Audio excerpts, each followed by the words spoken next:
Hey guys, welcome to the HKC 217 podcast. This podcast is powered by All Seasons Energy, and today's podcast is episode 20. Today's podcast is sponsored by DG Plastering. Yep. Who is a local plasterer we know. Damien Gormley has been kind enough to sponsor us this year.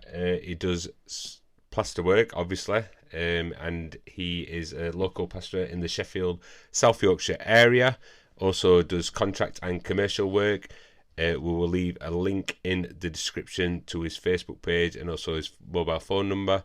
Really reliable plasterer. Super smooth like butter. We've had him plaster in our house, in our garden as well, unbelievably. Yeah. He did our garden wall. So yeah, massive thanks to Damien Gormley, and he is DG Plastering. So as we roll in back in the studio, or back in Hudson's room, to episode 20, where we're going to cover what Hudson and we have been up to over the last last 3 weeks, I think it is. We've been quite busy. Yeah, so we're going to be going over the FlatTrack Round 2 results and what happened there. And then we're going to be going over the Winter Series Round 1. Yeah, the Winter Series, well, that's British mini bikes, that. So, yeah. Sorry. So, yeah, basically, we'll roll back to Champions FlatTrack Round 2. Yeah. Where, again, Hudson and myself and Alannah all raced again. Yeah. At Champions FlatTrack, which was another wicked day down at Champions FlatTrack. Super busy. Twice as busy as last time, in fact, if you can remember. It was really busy. Very busy. They had to add 2 groups for Alannah's, didn't they? 2 groups for Alannah's cadet class, which is absolutely fantastic to see. Yeah. 2 groups, I believe, in 2 groups in my groups, in my class. Yeah. 2 groups in the interclass as well. Yeah. Wow. And 2 groups in the pro class as well. Yeah, there were a lot of people. Yeah, super busy. Really, really good day again. Super fun day. Me, Hudson, and Alannah went down to this one. Hudson's mum was busy, so I had to take control of trying to run myself and Hudson and Alannah, which we'll go into the details on what happened later on in the racing, because of me running round a little bit, probably myself to blame a little bit. So yeah, we'll go into that. So Hudson, we'll start off with Alannah first. So in Alannah's class, there was 13 riders, so I'll put up some shots of all the kids there riding. So there was a selection of Pee-wee 50s, little Suzukis, I don't know what they were. That were a classic one as well. Yeah. Ossets, quite a few. Tarot electric bikes, Fun Bike electric bikes as well. Yeah. And another guy who come up who we knew, which is Leo Soliu's younger brother, Finn Soliu. He come up on his Pee-wee 50, which actually used to be Leo's bike, which were pretty cool. That were fun, and Jay were there. No Leo were there this time, actually. I think it were good for Jay just running and looking after Finn for a change, which is kind of why we do Alannah there. It's a little bit of a... get some of the attention off me. Get some of the attention off Hudson. Well, I wouldn't say attention off Hudson, but it's nice to be doing something like Alannah again for this one. She were really excited to get down there. Yeah, she were. We'll go through we'll just go through the cadet class standings, really. Yeah? Yeah. So, and we'll just do the top 3 as well. Yeah. Yeah? Yep. So, Rupert Thomas come in first position. Bradley Williams come in second position. And Daniel, here we go again with the names. I'm copying the names, so that is Tainton. Probably pronounced Tainton. Right, just say it once and we don't look bad. Yeah, just say it once and then just go with it. Yeah? Alright. Yeah, so and it were really full that one, so it was split up. But what happens when there's like when there's two races? It's not like you actually get split up into a faster group and a slow group. What they do is they random and shuffle all the riders out in between all 6 races through the day. Through the day. So basically, you're not always with same ride. Well, you sometimes with the same riders, but you kind of get shuffled on your grid positions, shuffle with who you're racing. Obviously, you do race with similar people sometimes, but it's like I don't know how they actually sort it out to do that, because it must be quite confusing to do that. Yeah, because sometimes you're in a draw, and I mean in the kids one, there's certainly some faster riders in that kids group. Yeah, definitely. And that kids group is from, I believe it's from 6, because Alannah just got in. 6 Yes. 6 to 10? I don't know. Is it 6 to 10? It must be 6 to 10. 6 to 9. No, I think the next class is your class. Yeah. Unbelievably. What age group does my class start at? It must be 10. Well, yeah, it might be 10 then. So anyway, Yeah. so that's the age group of that group, and I mean like there's some really good riders there. And again, we'll go over the fact that we talked about this. If you go back a couple of episodes, you can listen to the interview with Pete. Oh, which we've not actually touched on. That obviously we interviewed Pete. as well. Yeah, we did. Pete Boast and Peter Hickman as well. 2 episodes back. So make sure you click back on them episodes there. They were really good episodes. That's why we've not been back here doing podcasts, and that's why we're a little bit behind.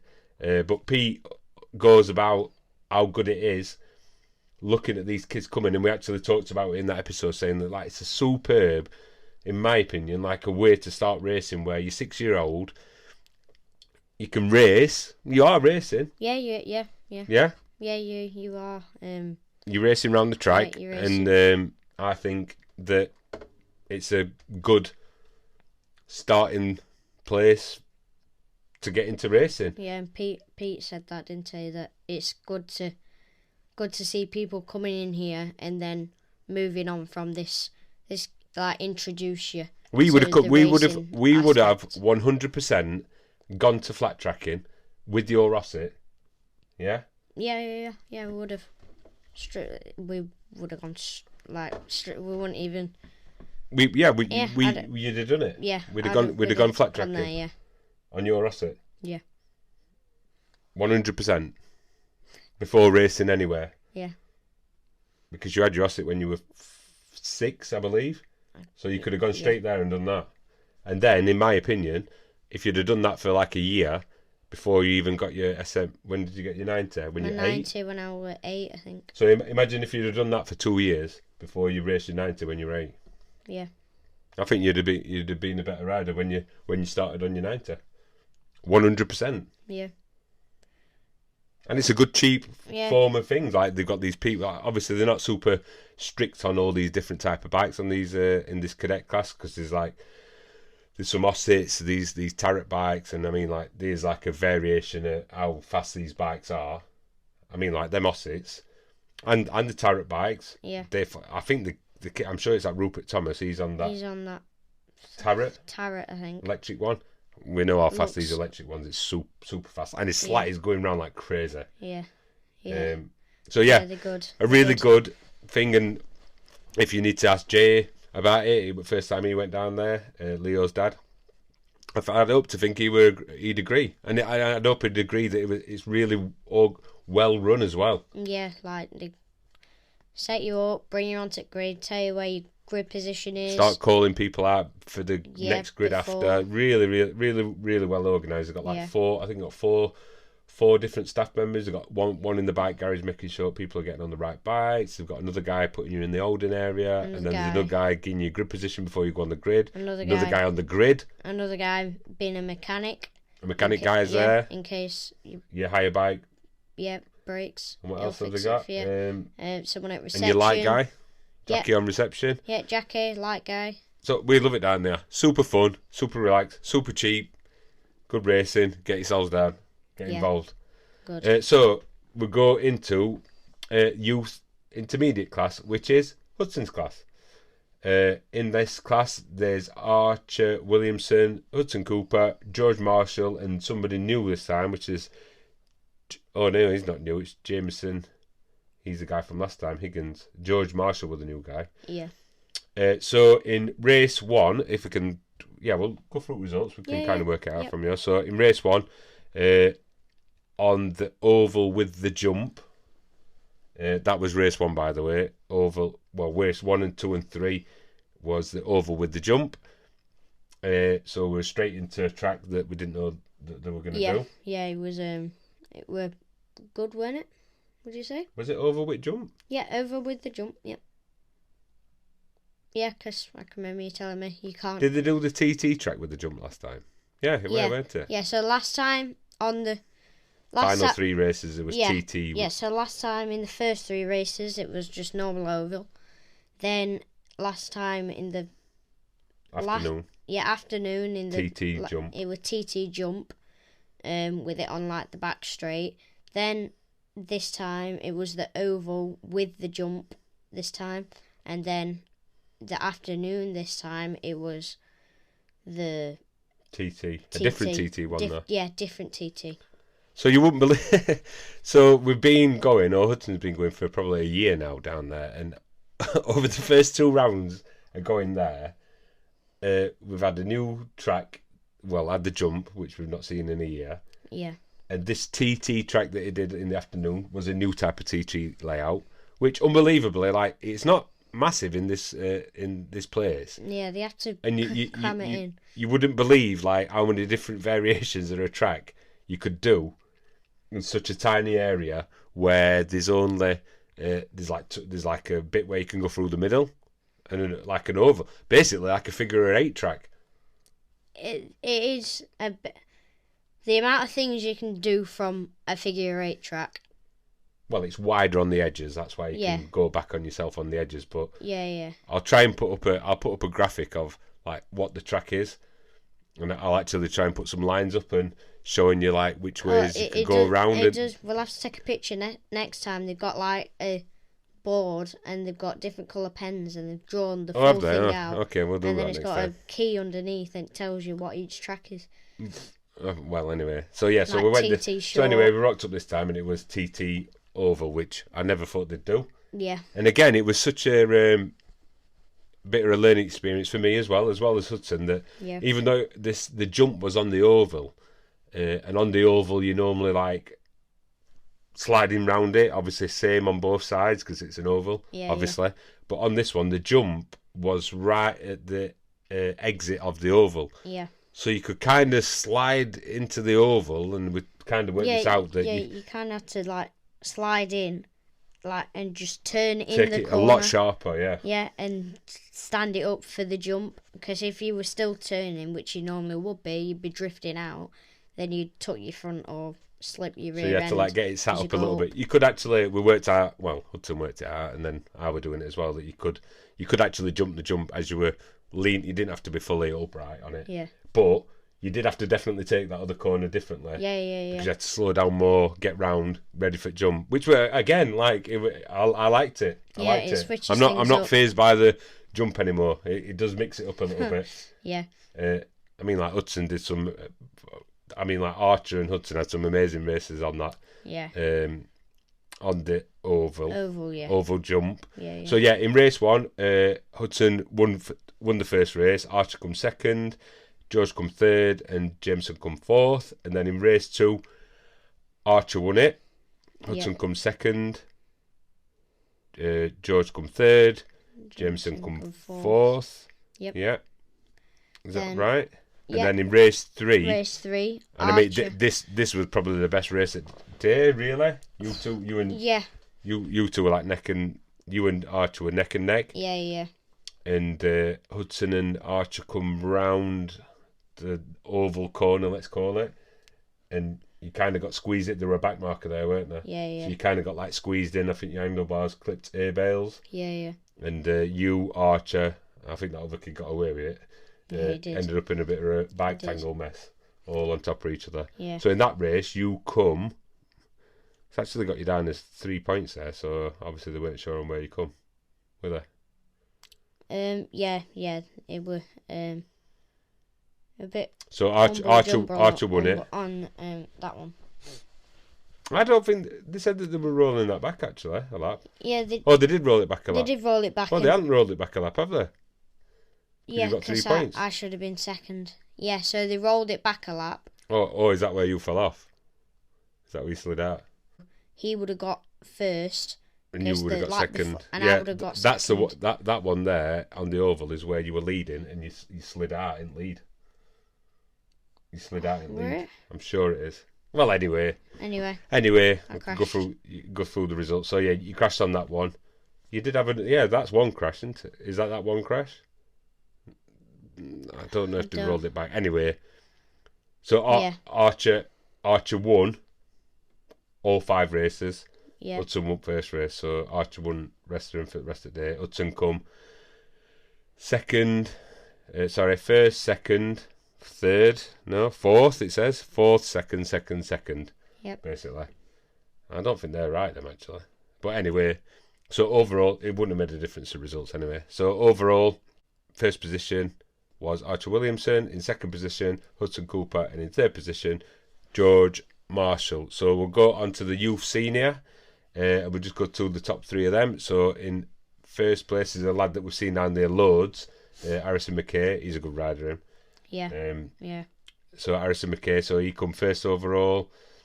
In second position, Luca Hopkins. Yeah. And in third position, Paddy Moore. And then we'll go on to that's rookies. Yeah. So that's yours. That's like adult. Oh yeah, that's my one there. So in first position, Lee Eubank. In second position, Stuart Liddell, and in third position, Chloe Johnson. Going through my results on what happened there, that I had a terrible day, worst day ever, and I come last overall out of the riders that were there, which 3 of these new riders, like they were brand new riders in championship. Were they not? 2 of them? Some of them were, yeah. Definitely some new guys there. Yeah.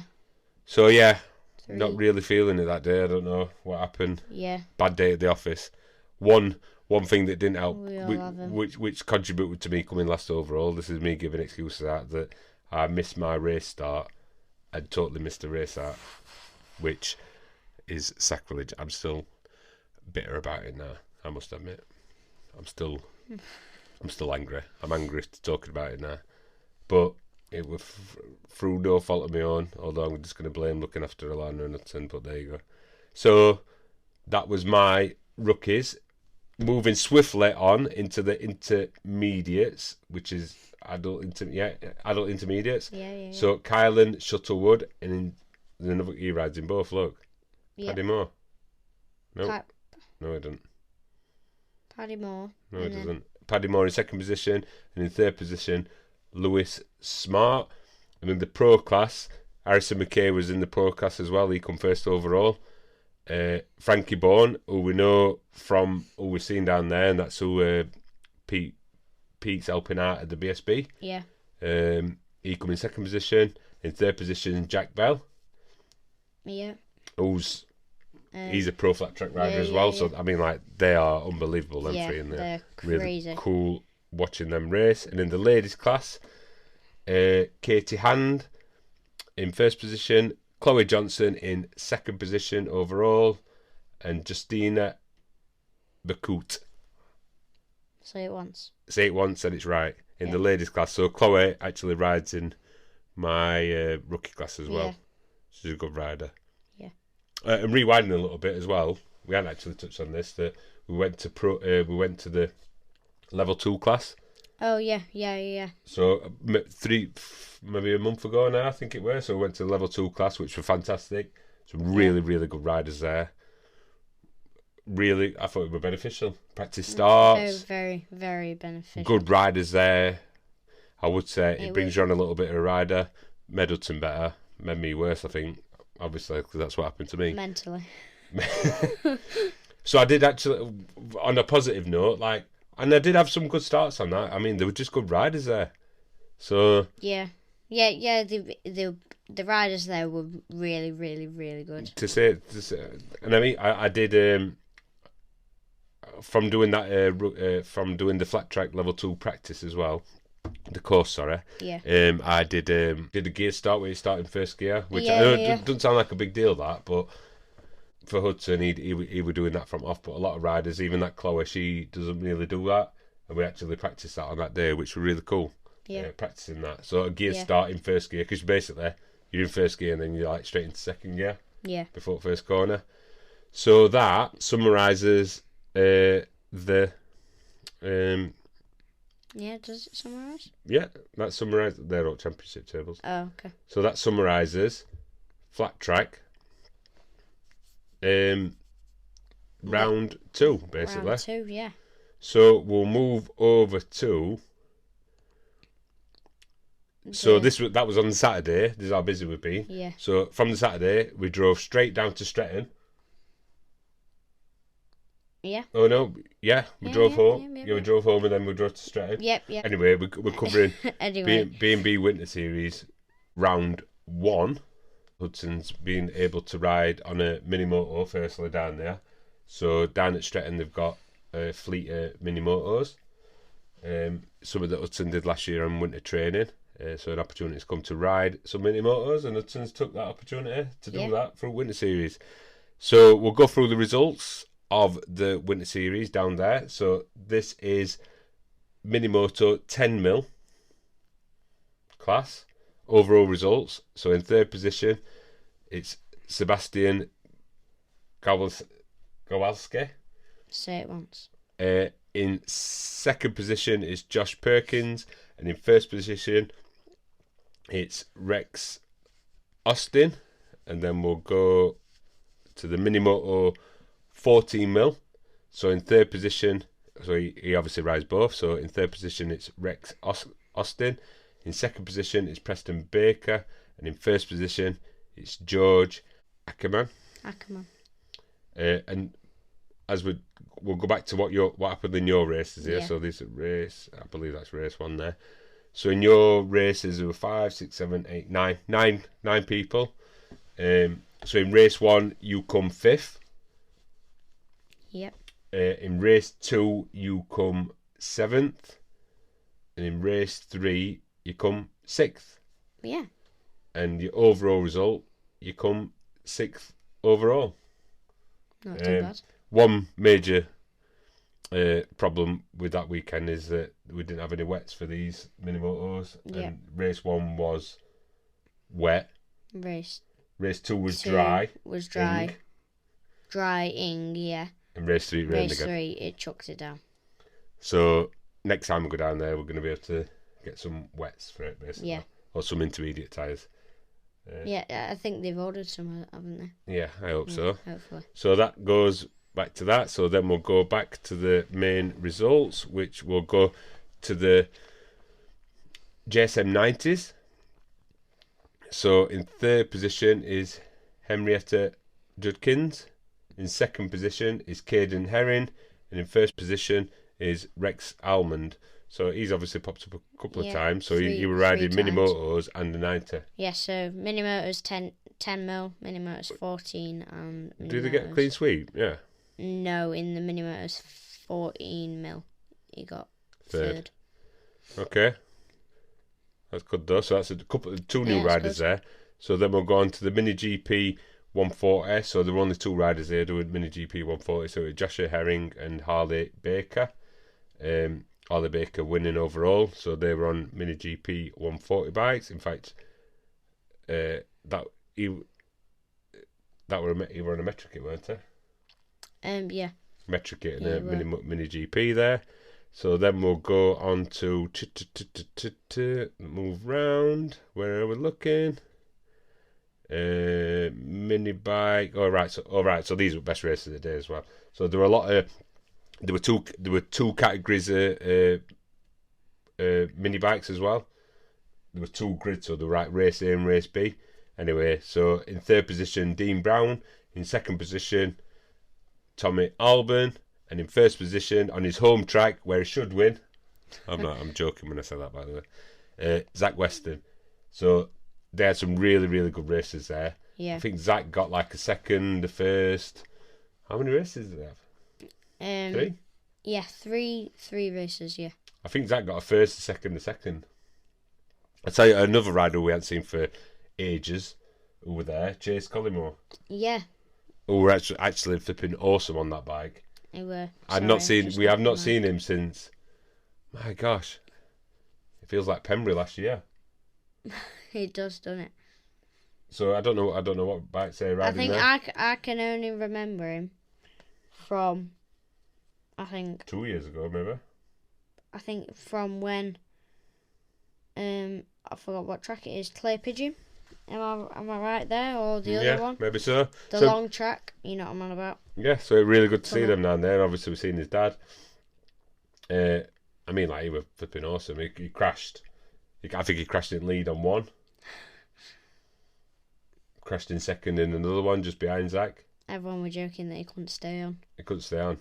You think he finished the third race? I think he did finish the third race. We'll I don't cheer know. for him. I haven't got overall results. So then we'll move over to the final class that we're running there, which was Super Minis. So in third place is Jack Muir. In second place is somebody we know who's sponsored by RW Paintworks, with Jack Bednarak. And in first position is Jordan Thomas. So that evaluates what we've been up to over the last couple of 2 or 3 weeks. Yeah. We'll have another episode out next week or next week and a half, just before Christmas, basically, covering what we're up to or what we've been up to after that. Obviously, this episode is covering that. The next episode will be covering where we go down to Peter Hickman's place. We do a little interview with Peter Hickman, which you should see on the previous episode. Yeah. Also covering, if you're looking at us in socials, everything that happened at Motorcycle Live as well. So we'll put that in the next episode as well, because this one will be too long. And what else have we got coming up? Yep, so we've got Motorcycle Live. And then... we've been out on Ossets bikes. out on Ossets. And that's about it. Yeah. That's about it, really. That's about it. But it's been a busy... yeah, we've been busy. Busy November and a bit of December. Yeah, and now we're into December. We're actually on Christmas countdown now. Yeah. So yeah, I'm just trying to think. So if you want to check out the last 2 interviews that we did, so like, had an amazing response on these last 2 episodes. So if you want to listen to Pete Bo's stories, which are amazing, go back to episode 18. 18, yeah. And if you want to go back to Peter Hickman's episode, which is the previous episode, episode 19. Episode 19. That's another amazing episode where Icky's talking about how he started racing, first TT races and whatever not. So really good. I had a massive response on that. So really thanks for everybody for downloading them and listening to them on Spotify, watching them on YouTube, watching them on Spotify, and listening to them on iTunes and any podcast app, basically. And that covers where you can listen to them all. So until episode 21, which will be next week, that's a bye from me. And a bye from me. Bye.